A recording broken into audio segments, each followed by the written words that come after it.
بسم الله الرحمن الرحیم د HTML5 کورس پنځم چپټر دریم درس ته ښه راغلاست. په دې درس کې به انشاءالله لکه څنګه چې دلته تاسو ته مثال ښکاره کیږي د ټیبل د کوډ ده.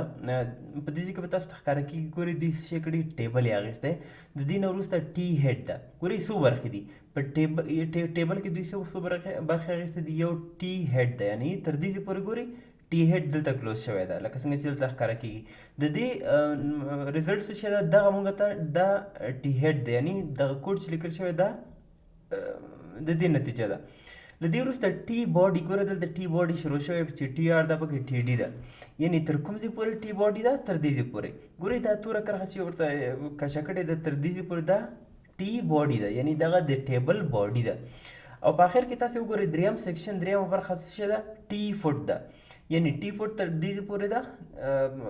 دغه اخرنی کوم رو چې تاسو ته ښکاره کېږي دا ټیبل فوټر دی.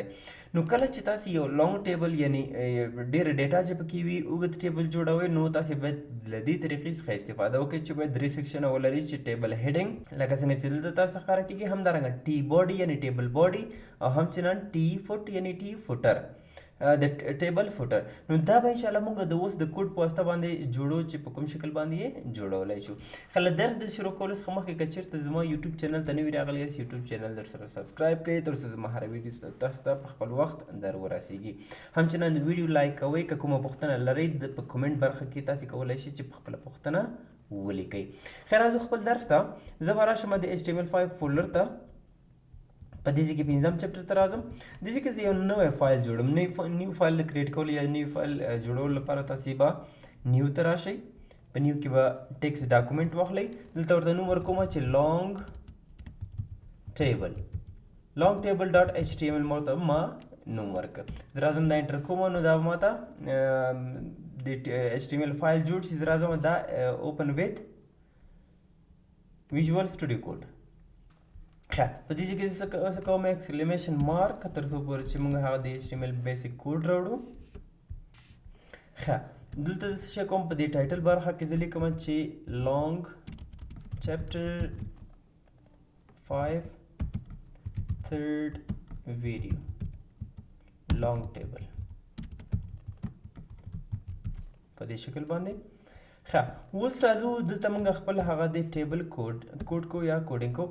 په دې کې زه تر ټولو لومړی اخلم ټیبل په تېر درسونو کې موږ ویلي وو چې دې تشریح کولو ته به انشاءالله بیا ځلې ضرورت نه وي. صرف په دې کې موږ یو څو اټریبیوټ دي چې هغه زه درته باید ووایم. په دې کې باید موږ هغه سیکشن یې لومړی جوړ کړو چې یو ټي هیډ ده یعنی ټیبل هیډینګ. راځم دویم سیکشن زه جوړوم ټي باډي. صحیح شوه. راځم په همدې شکل باندې ټي فوټ جوړوم یعنی ټیبل فوټر ټي فوټ په دې شکل باندې. ګورئ دا درې سیکشنه موږ درې سیکشنه جوړ کړل. په دې کې څه کوم یو اټریبیوټ خو موږ په تېر درسونو کې ویلی وو چې یو بارډر اټریبیوټ ده. زه راځم ورته ورکوم چې بارډر 2 پکسل. همچنان تاسې ویډت او هایټ ورته ورکولی شئ. زه راځم دلته ورته ویډت ورکوم څومره VI دا سپیلینګ باید تاسې صحیح ولیکئ. دلته راځم دې ته ورته ورکوم 500 پکسل. ښه په دې کې زه څه شی کوم لکه څنګه چې موږ په تېر درس کې ویلی وو TH نه استفاده کوم یعنی ټیبل هیډینګ. نوم ورته ورکوم څه شی زه دې ته نوم ورکوم چې SL یعنی هغه شمیره. صحیح. له دې وروسته TH بیا څه شی کوم زه ورته ورکوم چې کورس ټایټل یا به ورته ورکوم چې آیټم نیم. همدارنګه زه راځم بل TH اخلم ورته ورکوم چې پرایس قیمت یې په څو ده. همچنان زه راځم دلته TH اخلم او ورته کوانټیټي نوم ورکوم چې څو کوانټیټي دي. ښه کله چې دا سیف کم سیف کولو څخه وروسته به هم دغه فایل زه په براوزر کې اوپن کړم پنځم چپټر لانګ ټیبل. ګورئ په دې شکل به موږ ته ښکاره کېږي. اوس زموږ لپاره څه جوړ شو دا سایز یې وګورئ 500 پکسل په دې خاطر باندې راغی ځکه چې موږ 500 پکسل ویډت ورکړی ده. په دې کې موږ سره اوس لپاره څه جوړ شو موږ ته یوازې ټیبل هیډینګ جوړ شو. اوس راځم ټیبل باډي جوړو. سیکشن مونږ تیار جوړ کړی، په دې کې زه څه شی کوم ټي ډي اخلم. په ټي ډي کې زه ورته ورکوم چې 1. صحیح، ما تاسو ته په تیر درس کې ویلو چې دې مخې ته باید تاسو شی ولیکئ، همغه لکه څنګه چې نیم ورکړی نیم باید ولیکئ، او که چېرته شمیرې لپاره ایسل تاسې ورکړی ده یا مثال نمبر تاسې ورکړی د دې په ځای به نمبر ولیکم چې اسانه شي، نو تاسې به نمبر ورکوئ. زه راځم بل ټي ډي اخلم، د دې په منځ کې نوم ورته ورکوم چې مثال لیپټاپ. راځم د دې قیمت ورته ورکوم ټي ډي، قیمت یې په څو ده، مثال یې په $100. او په اخر کې راځم کوانټیټي، یعنی څومره کوانټیټي موږ سره اویلیبل دي په سټور کې په دکان کې. زه راځم ورکوم چې 100. په همدې شکل باندې وخت په دې کې موږ ټي آر ورنکه، ټي آر باید ولیکو دلته موږ، ځکه موږ رو جوړو، په رو کې بیا موږ کالم اخلو. زه راځم دا دلته پیسټ کوم او دا به لږ مخته ویسم چې کوډ هغه زموږ برابر وي باید. ها، همدغه ټي آر زه اخلم، کاپي کوم یې 2 3 4.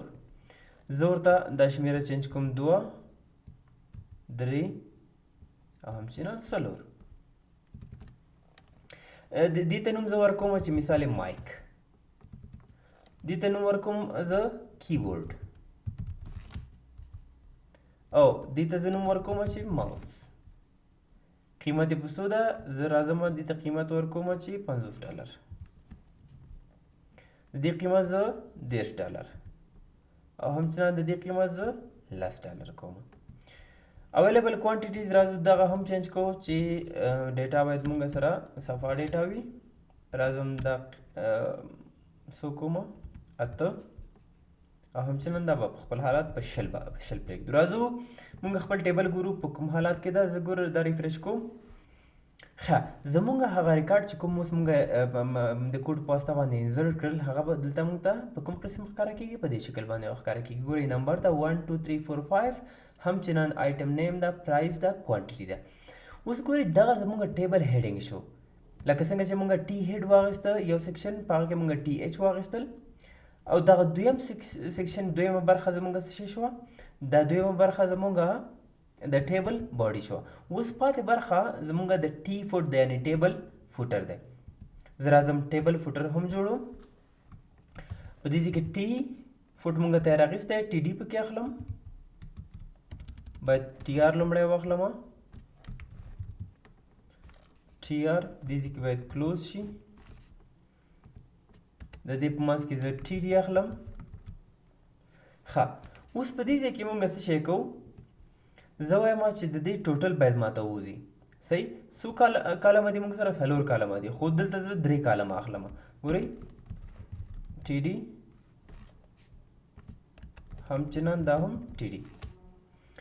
زه دلته ورته لیکم چې ټوټل یا ګرین ټوټل به ولیکم په دې شکل. اوس که چېرته مونږ ټول دغه کلکولیټ کو، څومره به کېږي 100 50 150 180 همچنان 190. نو مونږ سره ټوټل ډالر څومره دي، 190 $190 مونږ سره وسایل موجود دي. همچنان څومره وسایل دي، 100 دا شو، 8 10 همچنان 100 نور چې کېږي 850. نو په دې کې زه لیکم 850. اوس که چېرته دا سیف کړم، ګورئ دا زموږ چې شو ټي فوټ شو، یعنی ټیبل فوټر شو. ښه، موږ هغه ټي فوټ فکر کوم چې له دې نه کلوز کړی دی، یو به دلته دا به، ښه موږ په غلط ځای کې دا لیکلی، زه به راشم دا به له دې څخه کټ کړم، دې کې به پیسټ کړم. دا زموږ اوس ټیبل فوټر شو. که چېرته زه راشم دا ریفریش کړم، دا موږ ته په دې شکل باندې راښکاره کېږي. دا زموږ ټیبل فوټر شو. دلته که فکر مې وي دغلته یو سیل موږ نه پاتې شو، زه باید څه وکړم، دغه سیل یعنی 2 کالمه سره مرج کړم. د هغې لپاره خو موږ کال سپین تیار ویلی و. په دې ځای کې زه راځم دلته څه کوم، کال سپین اخلم. په دې کې زه 2 عدد لیکم، یعنی 2 کالمه ماته سره یو ځای کړه. کله چې زه ریفریش کړم نو ماته به په دې شکل باندې راښکاره کېږي. ګورئ په دې شکل نو دا موږ دا ټوټل ویستل، دا د دې ټوټل شو، دا د دې ټوټل شو. نو کله چې تاسې لانګ ټیبل اخلئ، اوږد ټیبل تاسو سره ډیټا زیاته وي، نو تاسې باید څه شی وکړئ، د له دې طریقې نه د دې کوډ څخه باید تاسې استفاده وکړئ. لکه څنګه چې موږ دلته ټي هیډ واخیسته، یو سیکشن شو، موږ بیا ټي باډي واخیستله او همچنان په آخر کې موږ ټي فوټ واخیسته. نو دغه طریقه ده چې تاسې کولی شئ چې یو لانګ ټیبل یعنې اوږد ټیبل جوړ کړی شي. ښه نو دا و زموږ د نن ورځې درس. هیله ده چې په درس باندې پوه شوي یاستئ. که چېرته بیا هم د دې په اړه باندې کومه پوښتنه لرئ نو د کومنټ په برخه کې ولیکئ، انشاءالله زه ستاسې پوښتنه جوابوم.